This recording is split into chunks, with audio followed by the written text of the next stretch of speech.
What happens inside you the moment someone betrays you? Not just disappointment, not just pain, but a crack, a fracture in the invisible architecture of your world. You see, loyalty is not just about keeping promises. It's about building a shared illusion of safety. When someone says, "I am with you," your nervous system relaxes, your future feels predictable. You unconsciously loosen the grip on your defenses. And then, betrayal strikes. The mind doesn't interpret betrayal as a single event, it interprets it as the collapse of reality itself. If the person you trusted most can turn against you, what else in your life is unstable? What other ground might give way beneath your feet? This is why betrayal feels disproportionate, why it cuts deeper than other forms of harm, because it doesn't just wound your heart, it rewrites your map of the world. Psychologists describe this as a violation of attachment security. The moment loyalty fails, your brain shifts into survival mode, hypervigilance, rumination, the endless replaying of scenes. You try to make sense of it, but each replay makes the wound sharper. And here's the paradox: betrayal doesn't come from enemies, it comes from closeness. The blade is sharper because you handed it to them. You armed the very person who cut you. So betrayal raises a question you may not want to face. Do you truly know the people around you? Or are you projecting loyalty onto them because you crave safety? The first step is to admit this. Betrayal is not rare. It is the shadow side of loyalty. And the deeper your loyalty runs, the darker the shadow grows. If betrayal is so devastating, why does loyalty fail in the first place? Why do promises break, even when they were made sincerely? At first, it feels easy to assume malice, that people betray out of cruelty, selfishness, or greed. Sometimes, yes. But more often, loyalty fails because human psychology is unstable. Think about this. When someone pledges loyalty, they are pledging it from the present moment, self. The version of them that exists right now, under current conditions, current needs, current temptations. But the self is not stable. It shifts, it evolves, it fractures under pressure. A loyal friend today may become a desperate stranger tomorrow. A loving partner today may become resentful after years of unspoken tension. A colleague may betray you not because they hate you, but because the survival of their identity required it. From a Jungian perspective, betrayal often erupts from the shadow, the disowned, unconscious parts of the psyche that can no longer be contained. Someone may want to stay loyal, but their shadow wants freedom, recognition, revenge, and eventually it breaks through. The Stoics warned of this. They taught, expect betrayal, not as cynicism, but as wisdom. If you demand perfection from others, you will collapse when they fail you. But if you accept that loyalty is always fragile, conditional, temporary, vulnerable to the storms of human nature, then betrayal, when it comes, will sting less. Here's the insight. Loyalty is not a guarantee. It is a bet placed on shifting human psychology, shifting desires, shifting shadows. This doesn't mean you should never trust. It means your trust must be conscious, chosen with awareness, not blind hope. Because when you understand why loyalty fails, you stop asking, how could they betray me? And you start asking, why did I bet so much on their promise? Look closely at betrayal, and you'll see it isn't a single act, it's a sequence. First comes the shift, small, almost invisible, a hesitation in their voice, a crack in their consistency, the story that doesn't quite line up. You feel it in your gut before you see it with your eyes. That unease is not paranoia. It's intuition trying to warn you. Then comes the act itself, the breaking of the unspoken contract. It could be a lie, a secret, a knife in your back that you didn't see coming. And yet, when it happens, you realize it was building all along. But betrayal doesn't end there. The deepest wound is in the aftermath. Your mind becomes the crime scene. You replay conversations. You dissect memories. You ask yourself, was any of it real? Did I miss the signs?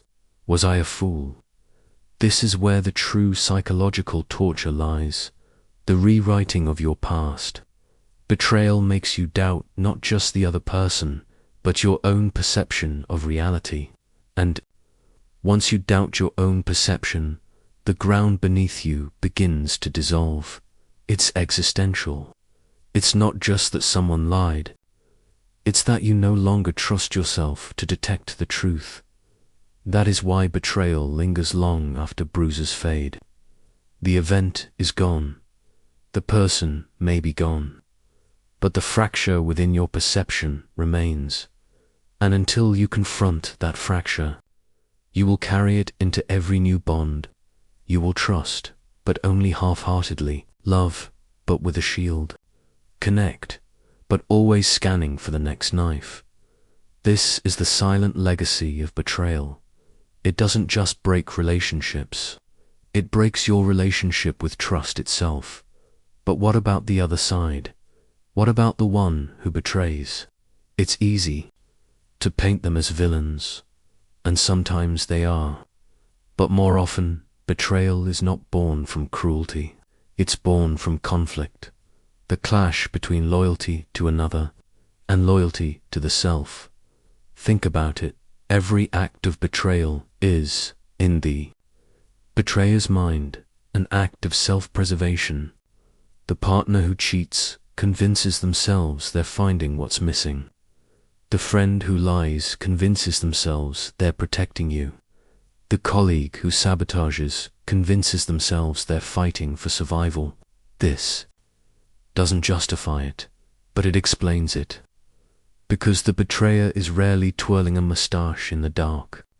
They are usually rationalizing, persuading themselves that they had to.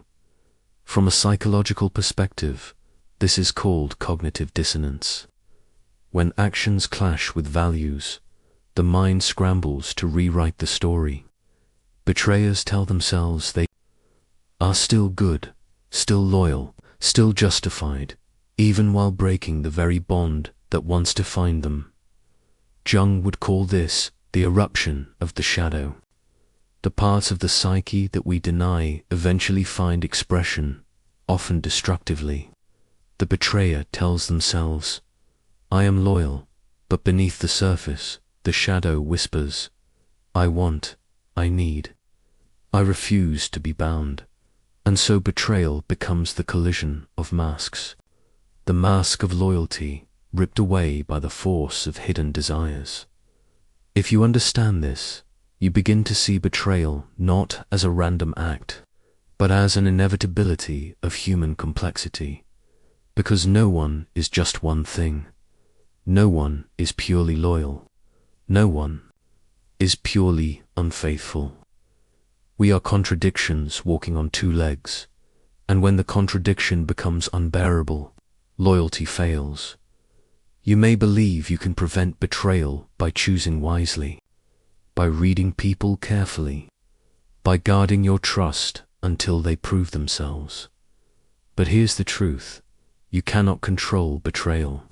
You can only control your response to it, because betrayal is not just about them.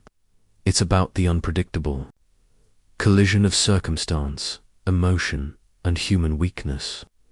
Even the most loyal person can break under the right pressure. Even you.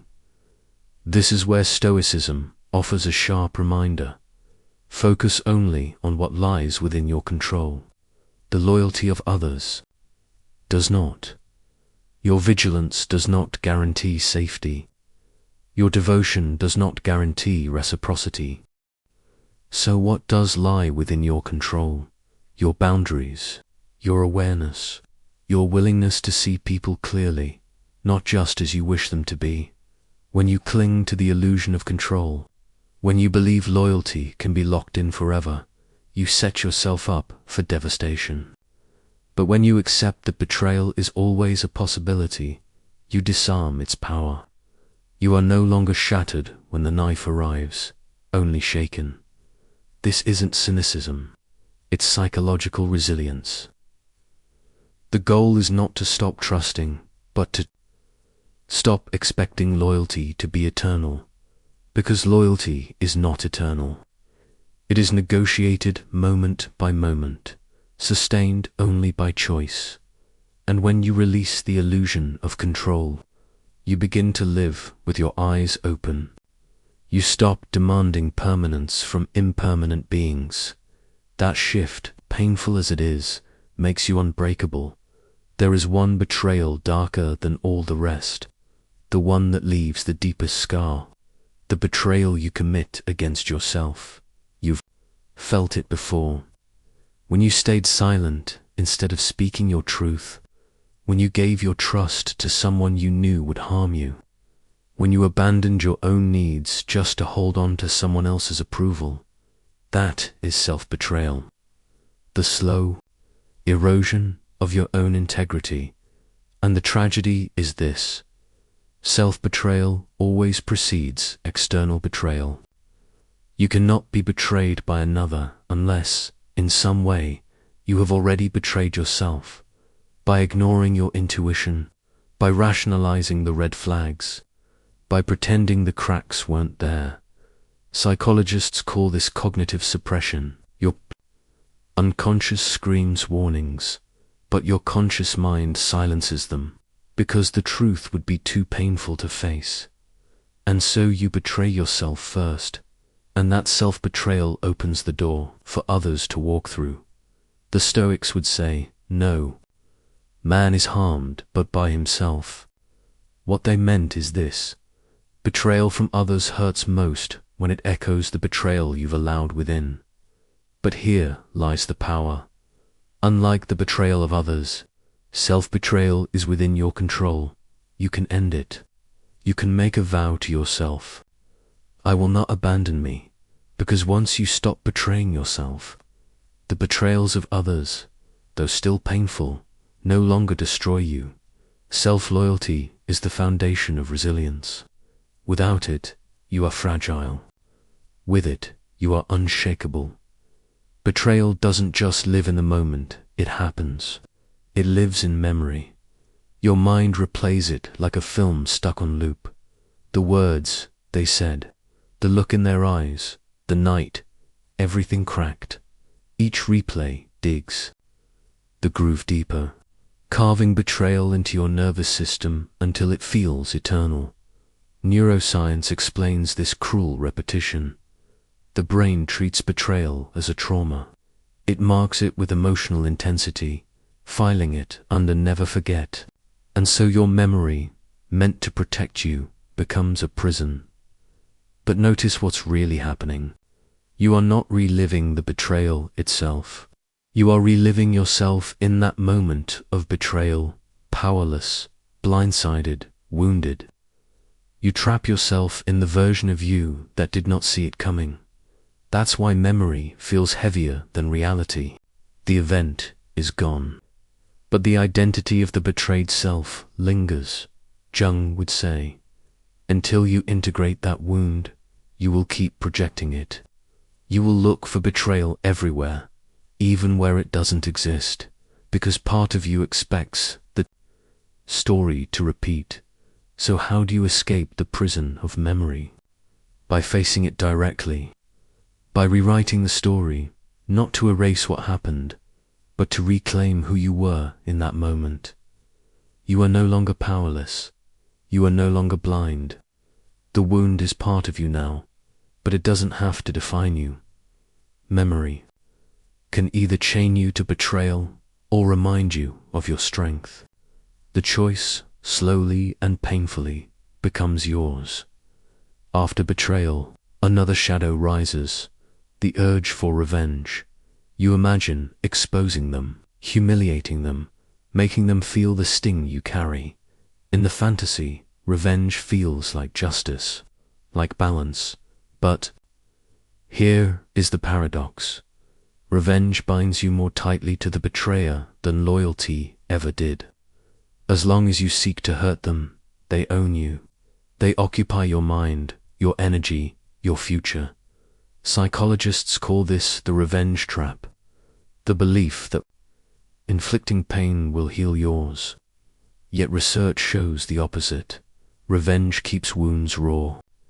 The brain experiences the act of retaliation as temporary pleasure followed by deeper rumination. The Stoics were ruthless on this point. The best revenge is not to be like your enemy, to rise above, not sink to their level, because when you let betrayal drag you into revenge, you are still playing their game. You are still orbiting their gravity. The harder but higher path is detachment. Not because they deserve forgiveness, but because you deserve freedom. Revenge is slavery to the past. Detachment is loyalty to the self, and when you choose detachment, you begin to reclaim your power, not by punishing them, but by proving to yourself that they no longer control you. Once you've been betrayed, the future feels dangerous. You meet someone new, and your mind whispers, "What if it happens again?" You hesitate to trust. You hesitate to love. You hesitate to open the door at all. This is not weakness, it's survival. The brain, wired by evolution, remembers pain and builds defenses. Betrayal teaches it. Closeness is risk. Intimacy is risk. Loyalty is risk. But here lies the tragedy. If you let that fear govern you, you cut yourself off from the very thing betrayal took away: connection. Psychologists call this hypervigilance. You become so alert to betrayal that you see it even when it isn't there.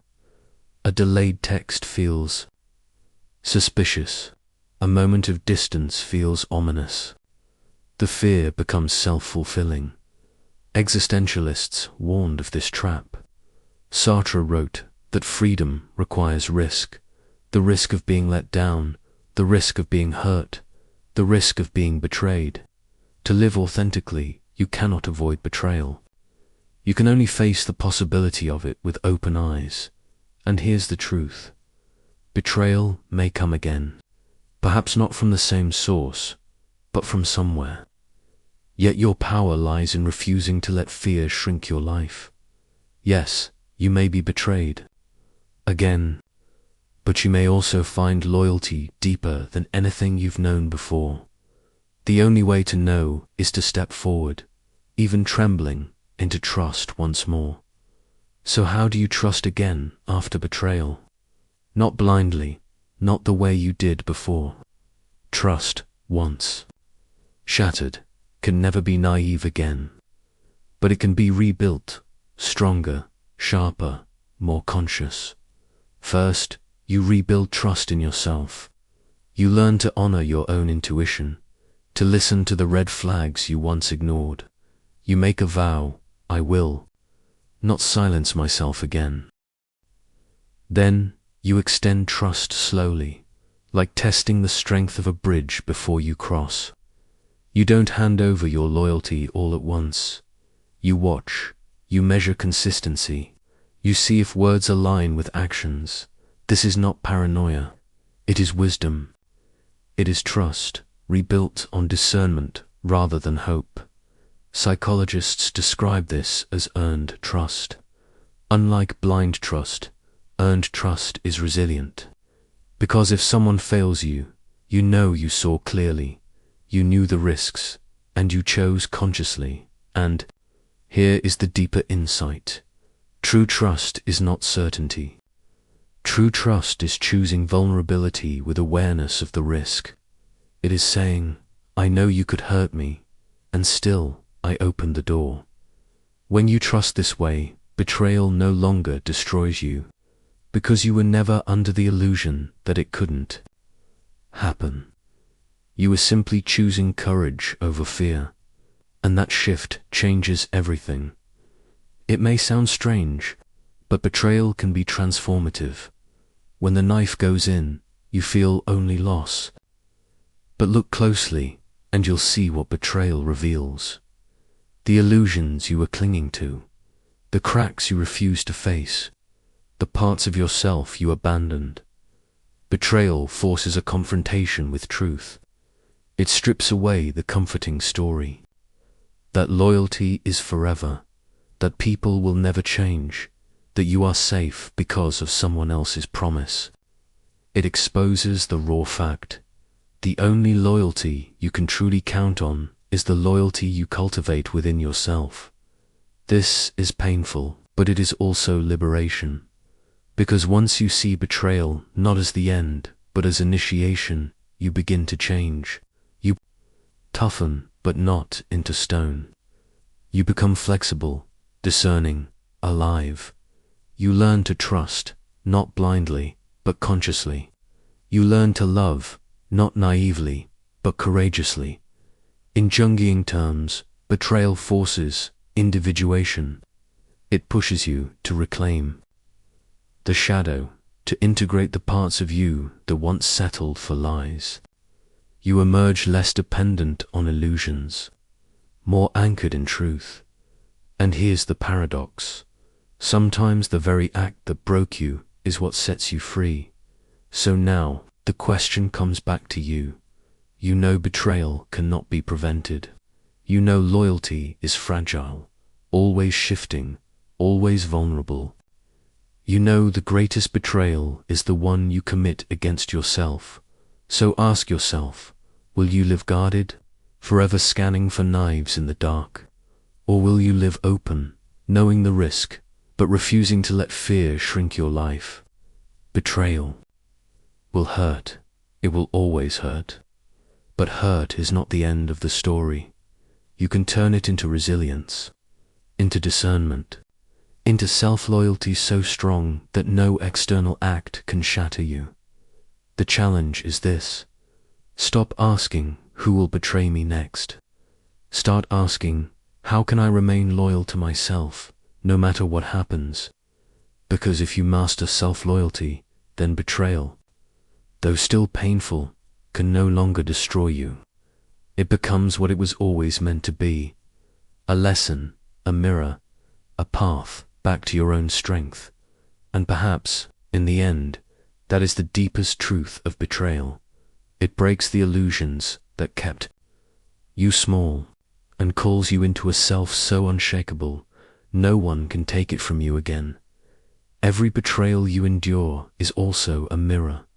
It reflects not only who the betrayer is, but who you are, what you tolerate, what you ignore, what you secretly fear. Look into that mirror, and you may see patterns. The same type of people, the same dynamics, the same endings. At first, it feels like a curse. But psychology teaches us that repeated betrayal is not coincidence. It's a signal, a sign that something in you is unconsciously drawn to what wounds you. This is the shadow's call. Until you face the part of you that colludes with betrayal, the part that longs for love so desperately it ignores danger, you will keep walking the same circle. But once you see it, the mirror changes. Betrayal no longer defines you. It instructs you. It shows you where you must grow, where you must reclaim power, where you must demand more of yourself and of others.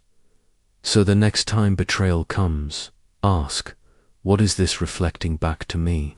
What truth about myself is waiting here, beneath the pain? The mirror can hurt, but it can also awaken. Loyalty fails. Promises break. Knives fall where you least expect them. That is the reality of being human among humans. But here is the deeper reality. Betrayal does not have to end you. It can refine you. It can strip illusions and awaken strength. Because betrayal is not proof that the world is cruel. It is proof that the world is complex. That people are conflicted. that shadows live inside us all. And yet, despite this, or maybe because of it, trust is still worth choosing. Not blind trust, not desperate trust, but trust born of strength, trust that knows the risk and still dares to love, to connect, to open. So the final word is this: betrayal will come, but you will not be destroyed, because you know now that the one bond that cannot break is the one you forge with yourself. Stay loyal there, guard it fiercely, and you will walk through the ruins of broken promises, not shattered, but unshakable.